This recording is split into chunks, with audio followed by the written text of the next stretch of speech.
Kai, su babu ruwansu kawai in dai za su samu kuɗi ko me za su yi, bari ku ji labarin wannan mutumin. Ana tambaya ne akan cewa wani wanda ba musulmi ba a kudu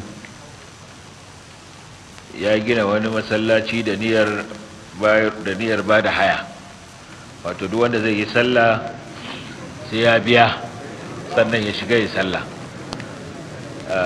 Ya tanadi duk wani abin da masallaci zai bukata, ya tanadi buta da ruwa da gurin kama ruwa da dardumar sallah da sauransu. Saboda haka idan ka zo za ka yi sallah to sai ka biya shi kuɗi ka shiga ka yi sallah. Kuma ma idan ka ce ba za ka shiga masallacin ka yi sallah ba, su kuma 'yan wurin da alama yadda shi mai tambaye yake nunawa yankin duk ba musulmi ba ne, don haka ba za su baka ka yi musu sallah a ko'ina ba, sai ce ga masallaci canje ka kai. Shi kuma in yaje ka ce to kawo kuɗi. To shi da yake tambayar halaccin yin sallah a nan, ya halatta duk ka shiga ka biya ka yi sallah, ba za ka zauna ka ce ba zan yi sallah ba saboda biya zan yi. Shi ko wannan ba sunan shi masallaci ba, ya dai ware wani guri ne yana karɓar kuɗi ana yin sallah a ciki, amma ba masallaci a ce yana ko da wani irin gini ya yi masa ba shi ne masallaci ba.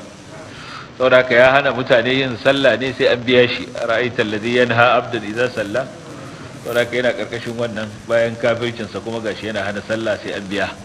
Amma kai musulmi inda har kana da kuɗin da zaka biya, baya halatta ka bar sallah saboda ba ka son ka biya, ka ce ka rama. A'a, sai ka je ka bashi kai sallar har Allah subhanahu wataala ya kawo wani fatahi, Allah ya kawo wani mai kuɗi ya sai masallacin, yadda sayyidina Uthman ya yi da bi'ir Roma. Ana zuwa ana biya a ɗibi ruwa a Madina, da ya zo ya sai ya ce to kowa ya zo ya iba kyauta.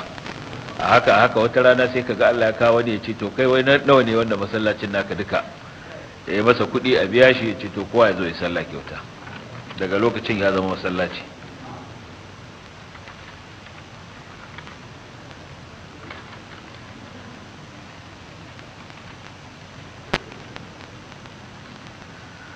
Wannan kuma tambaya yake akan kasuwanci, cewa ya ɗauki naira 100,000 ya ba ma wani akan zai juya duk wata, shi kuma ya ba shi 7,000.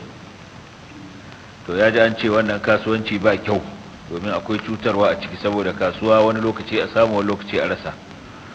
To shine wai tambayarsa, idan kuma da yarjejeniya suka yi akan cewa zai ba shi 7,000 ko da an samu kasuwa da yawa, shi kuma zai haƙura ya ba da 7,000 ne ko ba a samu kasuwa ba, kuma suka yarda da wannan. Shi haramun ba magana ku yarda da haram.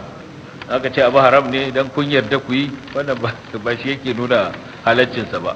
Yawanci masu harkar riba ai da yarda suke yi, wanda zai karɓi bashi da riba da wanda za a bawa duk da yardar juna suke yi, amma wannan ba zai halatta musu shi ba. Ce ai mun yarda mu yi, a'a, wannan caca ce.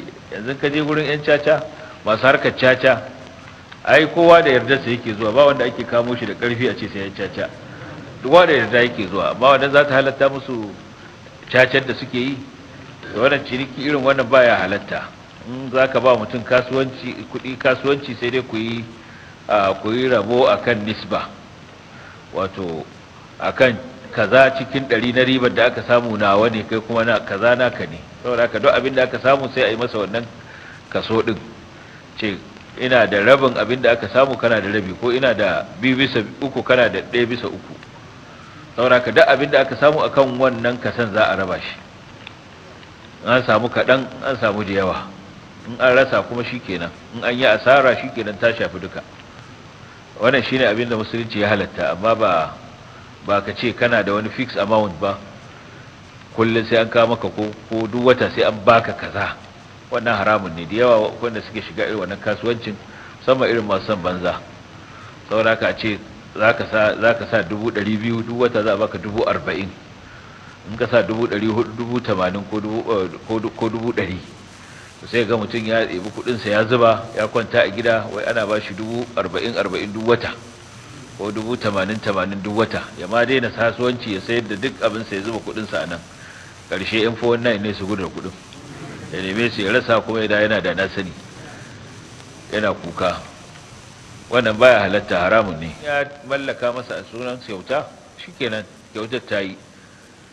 In kuma ba kyauta ya bashi ba, ya bashi ne da niyyar ko daga baya biya shi, wanda wannan yana buƙatar da zanto akwai dai wata ƙarina da take nuna haka. Galibi duk wanda zai ba da filinsa, uba ya ba ɗa fili kuma ya ce gashi ka gina, to ba a cewa aro ya bashi, da za a yi bashi aron abin da in an ara rushe ginin zai ya dawo masa da shi ko mai zai, ba a cewa kuma sayar masa yi tun da ba yi maganar ciniki ba.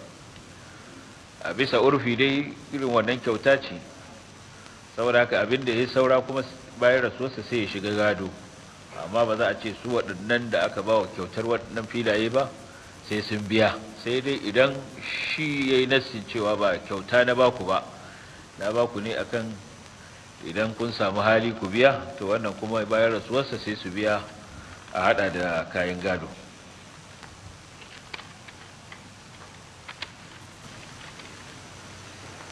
Masu neman addu'a muna musu addu'a Allah subhanahu wataala ya biya musu bukatunsu na alkhairi. Ko dan uwa da aka sace shi wai wata tara har yanzu yana hannun yan garkuwa, Allah subhanahu wataala ya kubutar da shi, Allah ya dade shi cikin iyalansa lafiya.